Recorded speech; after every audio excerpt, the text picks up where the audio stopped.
ચાલો બધાને ખબર પડી ગઈ કે મારું નામ હસમુખ છે, પણ મારો ટોપિક થોડોક સિરિયસ છે. તો એની પહેલા હું તમને થોડી વાતો કરી દઉં. વાતો આપણે જે હમણાં સ્ટાર્ટિંગમાં આપણે મેડમે પરફોર્મન્સ કર્યું એમ એમને વાત કરી કે માં દરેક જગ્યાએ પહોંચી નથી શકતી. ભગવાન દરેક જગ્યાએ પહોંચી નથી શકતા, પણ આપણામાં ઊંધું છે કે મારી માં દરેક જગ્યાએ પહોંચી નથી શકતી પણ ભગવાન પહોંચી જાય છે. એના માટેનું એક ગુજરાતી કહેવત છે ને, આપણા બધાને લાગુ પડે વોઇસ, કે આપણા નસીબમાં કૂતરા ઉતરી ગયા હોય ને ત્યારે ભગવાન ગમે ત્યાં પહોંચી જાય. તો લાઈક પહેલી વાર હું જ્યારે સમજતો થયો એટલે મેં કીધું કે આપણે મૂવી જોવા જઈએ. તો આપણે એઝ એ બોયઝ તરીકે મીન્સ એવા મૂવી વધારે ગમે કે જેમાં કંઈક એડલ્ટ હોય, જોવાનું હોય, મજા આવે. તો જિસ્મ 2 મૂવી આવે સની લિયોની વાળી, તો મેં કીધું ચાલો જોઈ લઈએ. પણ જે કીધું એમ કૂતરું મારી આગળ જ હતું, તૈયાર જ હતું પગ ઊંચા કરી. તો મેં કીધું જોવા જઈએ. પણ મારા ફ્રેન્ડ ને એવું બધું નક્કી કરી, એના 2 ફ્રેન્ડ હતા. હમણાં મિત્રતાની એક વાત થઈ, અમારે મિત્ર આપણો હંમેશા સાથે હોય. તો એ મિત્રને અમે ગયા રાજકોટમાં કોસ્મોપ્લેક્સમાં. તો કોસ્મોપ્લેક્સમાં ત્યાં અમે ગયા. તો ત્યાં હંમેશા ભગવાન થોડી મદદ કરે. તો ટિકિટ બારીએ જે ભાઈ હતા ને એને અમને જોયા પહેલા, અને મારા ફ્રેન્ડને જોયો. તો મારા ફ્રેન્ડની હાઈટ જોઈને અમને ખબર પડી ગઈ કે આ કદાચ 18 વર્ષનો નહીં હોય, એની હાઈટ એટલી નીચી હતી. તો અમને એને કહી દીધું કે ભાઈ તમે આ મૂવી ના જોશો. તો મેં કીધું ભાઈ અમારે આ જ જોવું છે, મારી પાસે આના જ પૈસા છે. તો કે ના તમે આ ના જોવો. એની સાથે સાથે બીજું મૂવી હતું કે આ સુપર કૂલ છે, બંને એક જ સાથે રિલીઝ થયા. તો અમને કે તમે છે ને જિસ્મ 2 તમે બાજે ફોટો જોઈને આવ્યા છો ને, એવું આમાં કશું નથી. મેં રહેવા દો તમે કે મેં કીધું ના અમારે તે જ જોવું. પછી એમને સમજ્યા કે મારા ફ્રેન્ડને કીધું ભાઈ તારે શું કરવું છે. તો કે ચાલો જિસ્મ 2 નથી જોવું આપણે, ક્યાં સુપર જોઈ લઈએ. તો અમે ટિકિટ લઈ લીધી. પણ પાછું અગેન અમે અંદર ગયા ને તો જિસ્મ 2 જ ચાલે. અમને તો ખબર નથી કે અહીંયા સ્ક્રીન 1 ને 2 ને પ્લાનેટ પર્પલ ને રેડ એવું બધું હતું. તો અમે તો કાંઈ જોયું ને, અમને તો મૂવીની એક્સાઇટેડ. તો અમે ફટાફટ ઘૂસી ગયા. અને લાઈટો બંધ હતી તો અંધારામાં ખબર જ ના પડી કે પર્પલ શું છે રેડ શું છે. અમે તો બેસી ગયા. પછી ઇન્ટરવ્યુ સુધી અમે એટલા ગોર થયા. તો પછી ફાઇનલી અમે ઇન્ટરવલ પડે ને તો પછી બહાર નીકળી ગયા. મેં કીધું ભાઈ આપણી પાસે તો ટિકિટ છે, પણ હંમેશા મલ્ટી સ્ક્રીનમાં એક નિયમ હોય કે એક પિક્ચર ચાલુ હોય અને બીજાનો ઇન્ટર પડી જાય, એટલે 15 મિનિટનો ગેપ હોય.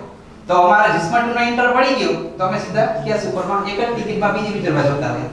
તો ત્યાં પછી ઓલો વોચમેન આવે ને ચેક કરવા, આ બેટરી અમારી સામે મારે ઘડી અને ઘડી આમાં મારે ટિકિટમાં કે ભાઈ આ લોકો કેમ આવું કરે છે. પછી અમે એ મૂવી જોઈ અને ખૂબ એન્જોય કરી. નેક્સ્ટ બીજું મૂવી અમે જોવા ગયા મિત્ર સાથે પાછું. તો એ મૂવી છે છાવા. તો છાવા મૂવી હમણાં મેં જોયું. તે છાવા મૂવીમાં આપણી સાથે એવો સીન થઈ ગયો કે હું મૂવી જોવા એકલા જ ગયેલો, કોઈ ફ્રેન્ડ સાથે નહીં. તો ત્યાં એક બાળક આવી ગયેલું. હવે ત્યાં મસ્ત મજાનું હતું એક ડાયલોગ છે, આપણને બધાને બહુ અત્યારે વાયરલ છે કે હાથી ઘોડે તીર તલવારે ફौज तो तेरी सारी है, जंजीर में जकड़ा राजा अब भी सब पे भारी है. તો મારી પર ભારે ઈ બાળક હતું. કેમ કે આ ડાયલોગ ની આખી પતારી છે, હાલતા ચાલતા આમથી ઠેબા મારે અને મમ્મી કર રડિયા કરે. ત્યાર પછી પતી ગયું. એટલે આ મેં ઉપરથી જોઈ લીધું કે સમય છે ને ઈ બહુ જ બળવાન છે. કે સમય ગમે ત્યારે તમારો બદલાઈ શકે છે, અને સમય સારો હશે તો તમે આગળ આવી શકશો. એટલા માટે જ મેં થોડુંક સમય ઉપર લખ્યું છે. અને સમય સાચવવા માટે શું કરવું પડે મેં વિચાર્યું તો અર્લી મોર્નિંગ વહેલા ઉઠવું પડે.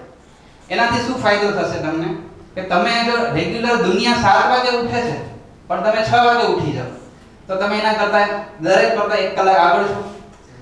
તો તમે આખા મહિનાની 30 કલાક વહેલા જાગશો. તો 30 કલાક એ વહેલા જાગી ગયા. એવી જ રીતે દરેક બધા વહેલા સુઈ જાય, 11 વાગ્યામાં સુઈ જાય તો આપણે 12 વાગે સુવો, એટલે 1 કલાક પાછા એટલા વધારે છે કે તો આખા મહિનાની તમે 60 કલાક વધારે જાગો છો. તો લાસ્ટ આપણે ફેબ્રુઆરી મહિનો ગયો તો ફેબ્રુઆરી મહિનામાં દરેક માટે 28 દિવસ જ હતા, પણ આપણે 60 કલાક એટલે 2.5 દિવસ એના લોકો કરતા આપણે વધારે જીવી શકીએ. તો હવે એવું થાય કે ભાઈ વહેલા ઉઠીને કરવાનું શું?